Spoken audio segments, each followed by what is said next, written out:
안녕하세요. 브레인테크 강사 이승훈입니다. 이번에는 왕의 DNA에 대해서 말씀드리도록 할게요. 요전에 한번 이슈가 된 적이 있죠.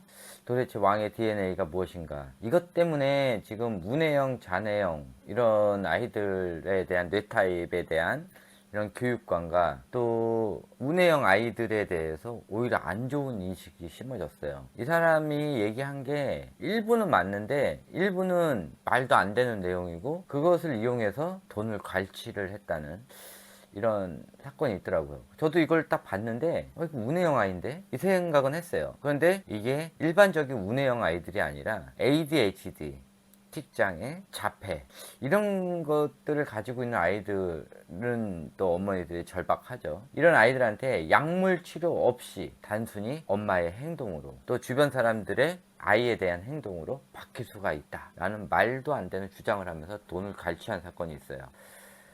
저는 뭐 이쪽에 오래 했으니까 딱 내용을 딱 봤는데 이론상은 맞아요. 근데 이렇게 문제가 있는 아이들한테 쓰면은 안 되는 거예요. 이것 때문에 뇌에 대해서 이런 뇌 타입 학습법 이런 것에 대해서 좀 안 좋은 시각이 좀 생긴 건 있어요.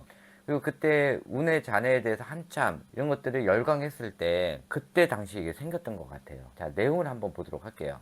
이게 서울신문에 나왔던 내용인데 내용을 한번 읽어보도록 할게요. 최근 교육부 사무관이 자녀의 초등학교 담임교사에게 왕의 DNA를 가진 아이라는 식으로 갑질했다는 의혹이 불거진 가운데 왕의 DNA 표현의 출처로 지목된 민간 연구소가 입장을 냈다.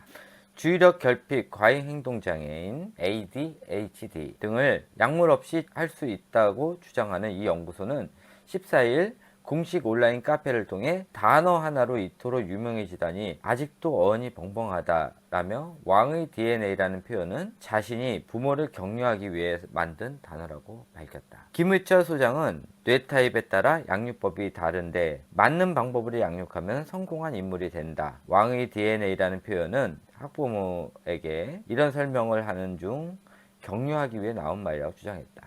자, 여기까지만 볼게요. 뇌 타입에 따라서 맞는 양육법을 하면은 당연히 최대한 좋은 아이로 자라는 건 맞아요. 특히 운해형 아이들 같은 경우는 수많은 스킬들이 있기 때문에 공부를 못하더라도 본인만의 살 길을 찾을 수가 있단 말이에요. 또 잔해형 아이들 중에서도 공부를 잘하는 아이들이 있는 한편 또 그 경쟁 속에서도 낙오자들이 있을 거란 말이에요. 이런 아이들도 운해형 학습들을 많이 시키면은 공부를 못했을 경우 본인이 지금까지 했던 이 공부와 또 자기가 가지고 있던 운의 스킬들을 이용해 가지고 또 더 좁은 성인 생활을 할 수가 있다는 거예요. 취지는 좋아요. 그런데 이거는 일반적인 아이들을 얘기하는 게 맞는 거예요. 그러니까는 뇌 질환이 있는 이런 아이들을 쓰면 안 되는 거긴 맞아요. 걔네들은 병원에서 약물 치료를 받으면서 그것에 대해서 훈련을 통해 아이들이 점점 나아지는 그거 방법을 써야지, 얘네들이 약물 치료를 딱 끊는 순간 아이들이 굉장히 더 뇌가 나빠지게 돼 있거든요. 자, 그러면 한번 다음 내용을 보도록 할게요. 황제 대접하면 교정이 된다라고 주장을 한 거예요. 오히려 이런 아이들한테 황제 대접을 하잖아요. 그러면 더 버릇이 없어지고 더 나빠지게 돼 있어요. 얘네들은 일반적으로 전두엽이 망가진 아이들이기 때문에 뭐 선천적이든 후천적이든 전두엽 부분이 많은 회로가 손상이 돼 있기 때문에 이런 아이들한테 오히려 더 온화한 말투를 쓴다든지 또 편을 다 들어준다든지 이렇게 됐을 때는 약물 치료 없이 그런 행동을 했을 때는 얘네들이 그것이 학습이 되게 돼요. 굉장히 나쁜 거죠. 연구소는 ADHD 판정을 받은 아이들을 극운해형으로 분류하며 왕자 또는 공주 호칭을 사용해 우월한 존재임을 확인시켜 주기 등의 교육법을 해결할 수 있다고 주장하고 있다. 여기부터 이제 틀어지게 되는 거예요.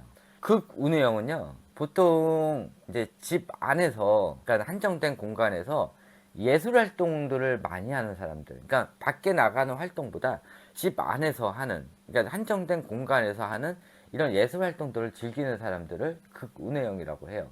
저같이 보통 집 안에서 연구 분석을 하는 사람들, 그다음에 집 안에 있지만은 바깥에 있는 내용들을 들어가지고 그것만으로 다양한 정보를 재생산하고 종합하고 또 그것을 이용해서 지금의 교육 현실과 그것들을 맞춰가면서 새로운 정보들을 만들 수 있는, 저는 그런 것들을 해요. 그러니까는 제가 집에 있더라도 많은 어머니들이 무슨 생각들을 하고 있는지, 지금 무엇을 하고 있는지 또 각각의 지역마다 무엇을 하고 있는지 실질적으로 보지는 않았지만은 눈에 보듯이 훤히 보이게 된단 말이에요. 또 그런 미술 활동이나 음악 활동 이런 거 하는 사람들도 보통 미술 활동, 음악 활동들을 하는 극운해형 사람들 같은 경우는 한번 시작을 하면은 10시간, 12시간씩 쉬지도 않고 하게 되고, 특히 작가 같은 이런 글 쓰는 사람들도 한정된 공간에서 또 몇 날 며칠씩 글을 쓰고, 길게는 몇 달씩 또 글을 쓴단 말이에요. 그리고 글을 쓴 이후에 또 여행을 또 다니죠. 그런 정보를 얻기 위해서 한번 또 여행을 다닌단 말이에요. 여행이 끝난 이후에 또 글을 쓴다든지, 또 여행을 하면서도 또 글을 쓸 수도 있어요. 이런 여러 가지 방법으로 내면적인 활동들을 많이 하는 이런 사람들을 극운해형이라고 얘기를 해요. 그러니까 극운해형이 정신적인 이상자라고 보기는 좀 그렇고, 집안에 있다 보니까는 좀 히키코모리 성격은 있죠. 그렇지만은 그것에 의한 예술활동 작품들이 계속 나오게 돼요. 저도 이렇게 집안에 있으면서 유튜브라는 1인 미디어 존재로 제가 계속 정보를 생산을 하고 있잖아요. 이런 사람들을 극운해형이라고 해요. 그러니까는 이런 정보를 생산하는 이런 사람들 또는 창조물을 만드는 사람들을 ADHD나 이렇게 치부하면 안 되는 거죠. ADHD나 경계성 지능이나 또 특히 오래된 뚜렛 증후군을 가지고 있는 이런 사람들 같은 경우는 여러 가지 호르몬 작용이나 또는 전두엽 부분에 이상이 생겨서 문제가 생기니까는 이런 사람들을 운해형, 잔해형 구분을 하면 안 되는 거예요. 그거는 신경 손상이기 때문에. 그래서 벌써 이거를 운해형, 잔해형으로 구분했다는 것 자체가 잘못된 거예요. 자, 이를테면은 공부하기 싫다는 아이에게 공부해라고 말하는 대신 동국마마 공부하실 시간이 옵니다 라고 하면 더 잘 따른다는 것입니다. 미친 거지. 김희철 소장은 극운의 유형의 아이들은 스스로 황제라 생각하기 때문에 훈육보다 그런 대접을 해주면은 영웅심이 채워져 문제 행동이 교정된다. 이거는 일반 아이들한테 써도 싸가지 없어지는 행동이에요. 이게 말이 안 되는 내용이지. 특히 이런 정신적으로 약간 문제가 있는 아이들한테는 이런 행동들을 하면은 아이들이 더 나빠지게 돼 있어요. 그런 것들이 계속 학습이 되거든.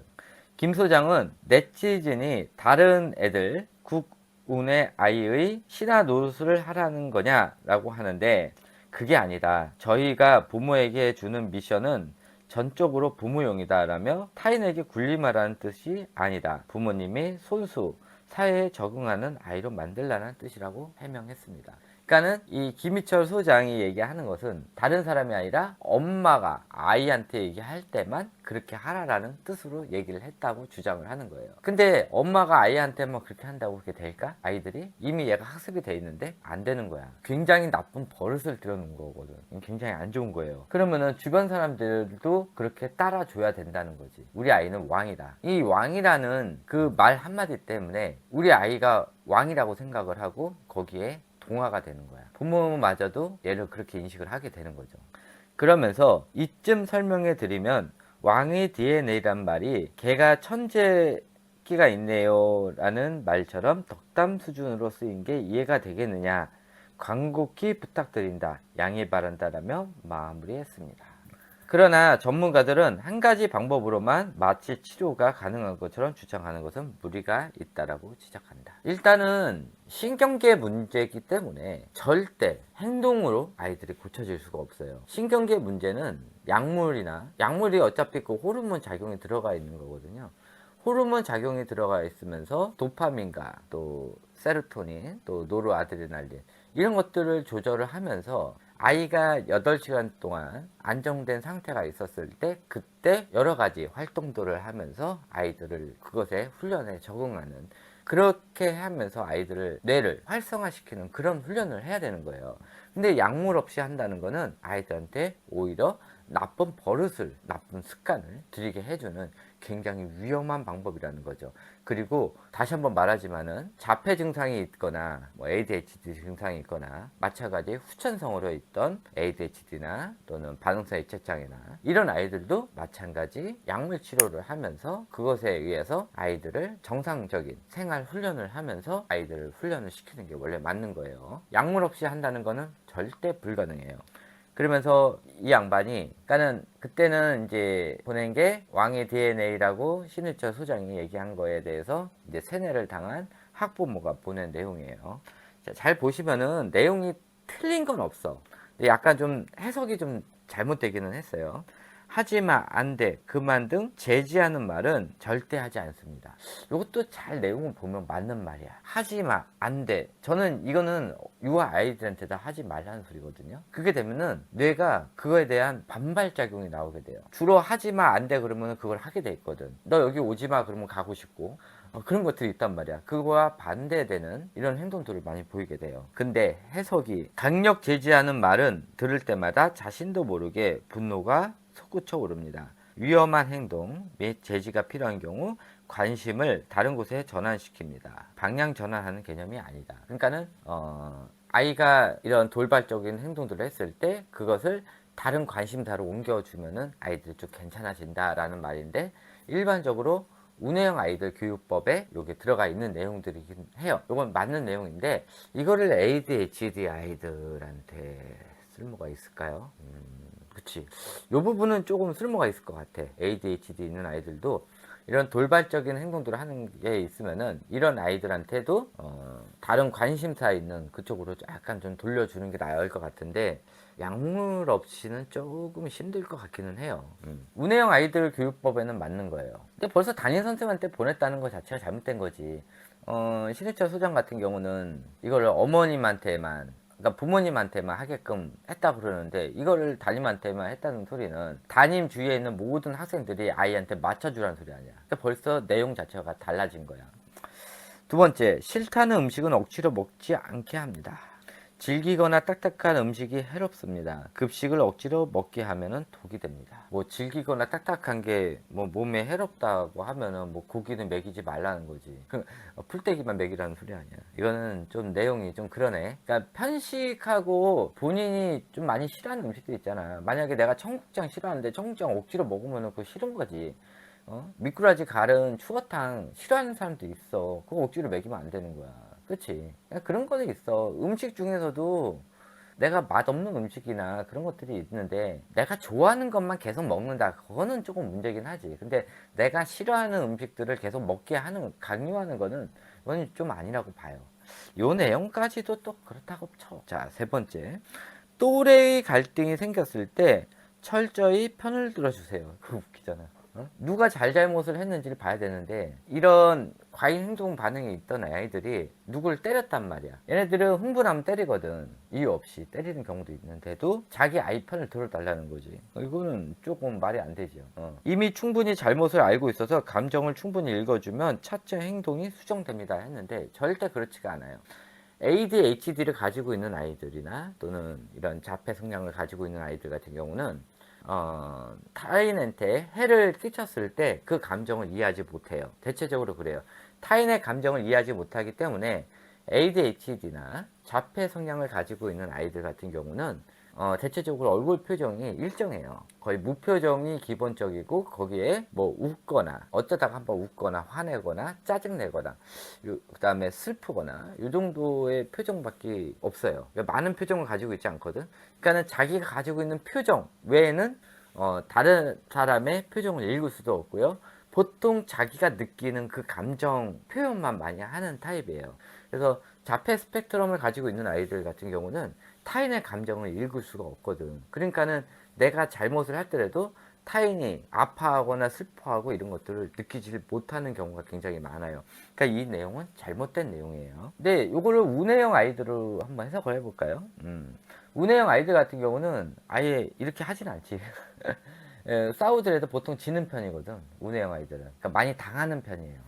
만약에 싸우더라도 어쨌든 운해형 아이들은 보통 사과를 먼저 많이 하는 편이고, 오히려 좌뇌형 아이들이 그걸 모르지. 반대야. 그러니까는 극좌뇌형 아이들이나 좌뇌가 굉장히 강한 아이들 같은 경우는 타인의 감정을 많이 못 읽어요. 자기 중심적이기 때문에. 그래서 아이들을 보통 괴롭히거나 때리거나 이런 아이들이 보통 대체적으로 극좌뇌형 아이들이 많아요. 좀 내용이 좀 다르죠. 네 번째, 지시 명령투보다는 권유, 부탁의 어조로 사용해 주세요. 요것도 살짝은 맞기는 해. 야, 우리 이거 한번 해볼까? 해보자. 이런 식으로 얘기하는 게 원래 맞기는 하지. 야, 이거 해. 저거 해. 이거 당장 해. 이런 식으로 명령을 하면은 듣는 사람도 좀 기분이 나빠. 특히 운해형 아이들은 보통 권유형으로 해주는 게 살짝 맞기는 하거든. 근데 요거는 유아 시기에는 이제 권유형이 좀 맞는 거고, 학교에 들어갔을 때는 저학년까지는, 그러니까 1, 2, 3학년까지는 선생님도 약간 뭐뭐 하자라는 식으로 얘기하는 게 좋고, 4학년부터는 선생님이 약간 명령조가 들어가는 게 맞아요. 왜 그러냐면 그렇게 안 하면 애들이 4학년부터 말을 안 듣거든. 말을 안 듣다 보면 애들이 자기가 가지고 있는 그 운의 성격 중에 프리덤이라는 성격이 방종이 되는 가능성이 있어요. 그것도 자네형 아이들도 마찬가지고요. 근데 해석이 참 웃겨. 왕의 DNA를 가진 아이기 때문에 왕자에게 말하듯이 듣기 좋게 돌려서 말을 해도 다 알아듣습니다. 절대 불가능해요. 아이들이 전두엽에 이상이 생긴 아이들이기 때문에 절대 돌려 말하면 안 되고, 이런 아이들은 직설적으로 말을 해줘야 알아요.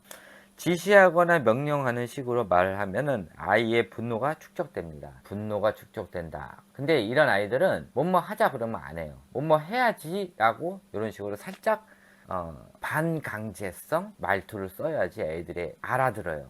얘네들은 절대 돌려 말하면 안 되는 아이들이에요. 그러니까 운영 말고 이렇게 ADHD나 이런 성향을 가지고 있는 아이들은 절대 돌려 얘기하면 안 돼요. 특히 반장, 줄반장 등 리더의 역할을 맡기게 되면 자존감이 올라가 학교에 적응에 도움이 됩니다. 절대 불가능한 내용이지. 아니 ADHD나 이렇게 있는 애들을 반장, 줄반장 이런 걸 맡기면은 얘네들이 리더를 해? 절대 못해요. 어떻게 해야 되는지 전두엽이 이상이 생겼기 때문에 그런 거에 대해서 계획을 세우지를 못해요. 오히려 강제성이 굉장히 강해지지, 이런 아이들은. 오히려 이거는 운해형 아이들한테 좀 맞는 말이긴 해. 일반적인 운해형 아이들. 운해형 아이들은 기본적으로 리더십이 있기 때문에 이런 아이들한테, 특히 외향적인 운해형 아이들한테는 딱 어울리긴 하지. 근데 이 소장이 관리하고 있는 이런 전두엽에 문제가 생긴 아이들한테는 절대 맞지가 않는 방법이에요. 자, 표현이 강하고 과장되게 표현합니다. 요거는 문제가 생긴 거야. 보통 전두엽에 문제가 생긴 아이들, 이런 애들은 말을 잘 못하기 때문에 애들이 언어가 굉장히 수용 언어가 낮거든. 그러니까는 소화 비만이 있던 아이들도 마찬가지긴 해요. 그리고 ADHD가 있는 아이들 중에서 과잉 행동 반응이 굉장히 많은 아이들은 대체적으로 또 살이 쪄 있어. 소화 비만이 좀 많단 말이에요. 이런 아이들이 대체적으로 말을 잘 못하기 때문에 욕이 많이 나오고 안 좋은 소리를 굉장히 많이 하고 좀 과격한 표현들을 많이 써요. 이런 아이들을 줄반장하고 반장을 시키면 어떻게 말이 안 되는 표현이지. 자, 이런 애들이 주로 쓰는 표현이 굉장히 그냥 격한 표현을 많이 써요. 학교가 지옥이다, 학교를 폭발하고 싶다든 학교 가기 힘들고 무섭다라는 표현입니다. 이게 그런 표현이래. 그거를 있는 그대로 받아들여야지 이걸 왜 의미 해석을 하냐고. 벌써 아이가 이상이 있다는 거야. 빨리 약물 치료를 해서 정상적인 언어를 쓰게 해야 되는 게 맞는 거죠. 80%는 버리고 20% 정도를 해석하면 된다는데 80% 도대체 어디를 버려야 돼? 이거는 너무 어거지야, 어거지. 이런 거예요. 그러니까는 이게 극운해형도 아니고요. 그냥 전두엽에 이상이 생긴 아이들을 어머니들이 관심 있는 뇌에다가 갖다 붙여가지고 운해형이라는 거기에 껴 맞추기를 하는 거예요. 그러니까 일부 내용을 보면은 운해형 아이들 내용은 맞는데 요거를 전두엽 이상 있는 아이들한테 쓰게 되면은 오히려 운해형 방식이 이런 아이들한테는 더 위험해질 수가 있는 거야. 얘네들은 정상적으로 약물 치료를 하면서 좌뇌형 방식으로 가는 게 맞는 아이들이에요. 그러니까 절대 우뇌형 방식으로 쓰면 안 되는 아이들이지. 오히려 이상한 버릇이 생겨버리고 안 좋은 습관이 생기게 돼요. 얘네들은 그런 거예요. 그래서 이 왕의 DNA가 이게 다 돈을 벌어먹기 위한 수단으로 뇌를 이용해서 제가 연구했던 이 연구를 한순간에 바보로 만든 미친 연구 자료지. 연구 자료도 아니고 사기친 거지. 하여튼 그냥 재미삼아 해봤어요. 또 이런 왕의 DNA랑 또 연관해가지고 운의 잔에 또 연결시켜 어머니들도 있을 거예요. 그래서 궁금하실까봐 한번 영상 한번 올려봤어요. 심심풀이로 들어주시기 바래요. 네, 이것을 끝마치도록 하고요. 또 새로운 강의 있으면은 또 올려드리도록 할게요. 오늘 어머니 이제 기일이라 또 제사 준비해가지고 아마 영상이 좀 늦게 올라갈 수도 있고 뭐 시간 되면 하나 더 올려드리도록 할게요. 네, 이것으로 강의 마치도록 하겠습니다. 감사합니다.